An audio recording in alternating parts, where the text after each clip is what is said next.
সরকার যে টেলিফোন দিয়েছে সেটাও আমি ব্যবহার করি না। আপনারা যারা জানেন আমার আগের যে নাম্বার সেটাই আমি ব্যবহার করতেছি সরকারিভাবে। স্যার এই যে সত্যতা আছে কিনা, তাহলে আর সত্যতা না থাকলে আপনি ব্যবস্থা নেবেন কিনা?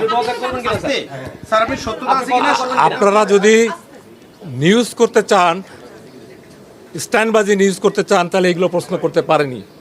এতদিন আমার সাথে কাজ করেছেন, বিন্দু বিসর্গ যেখানে সত্যতা নাই। আপনাদের তিনটা আমি নাম উল্লেখ করতে চাই না, আপনারা যারা ভালো আছেন আমি ভালোকে ভালো বলবই। তো এই কোশ্চেন করার আগে আপনারা নিজেকে কোশ্চেন করেন, কতটুকু যৌক্তিক হচ্ছে আমাকে আপনার এই কোশ্চেন করা। স্যার আপনি দেশের জনপ্রশাসন সচিব, সাধারণ বিষয় না, সিনিয়র সচিব, আপনাকে নিয়ে এত বড় একটা অভিযোগ, আপনার এখানে অবস্থান কি? আপনি কি কোনো পদক্ষেপ নেবেন সরকারের সাথে? এই বিষয়ে আপনার কোনো আলোচনা হয়েছে? স্পষ্ট করা উচিত তো স্যার। স্পষ্টকরণ হলো অলরেডি 3টি পদক্ষেপ নেওয়া হয়েছে। এই 3টা চিঠি আমাদের ওয়েবসাইট থেকে নামাই নেবেন।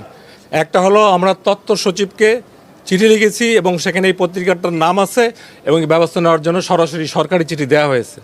এটা প্রেস কাউন্সিল আছে, অন্যান্য যা নিয়মকানুন আছে আমার চেয়ে আপনারা ভালো জানেন, তারা ব্যবস্থা নিচ্ছে। 1 2 নম্বর হলো যাকে কেন্দ্র করে এই ভুয়া লোক, তাকে তার বিরুদ্ধে আইনানুগ ব্যবস্থা নেওয়ার জন্য স্বরাষ্ট্র সচিবকে লেখা হয়েছে, যাতে তারা মেবি 1 দিন 2 দিনের মধ্যে তখন আমরা নিউজ করতে পারবে হি উইল বি অ্যারেস্টেড এবং রিমান্ডে তার চলে যাবে।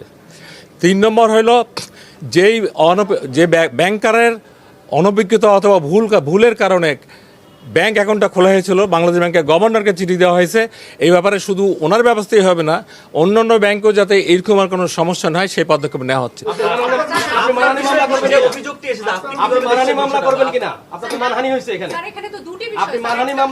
আমি প্রথমে বলবো যারা এটা করেছে তাদেরকে আমরা কতটুকু গুরুত্ব দিই।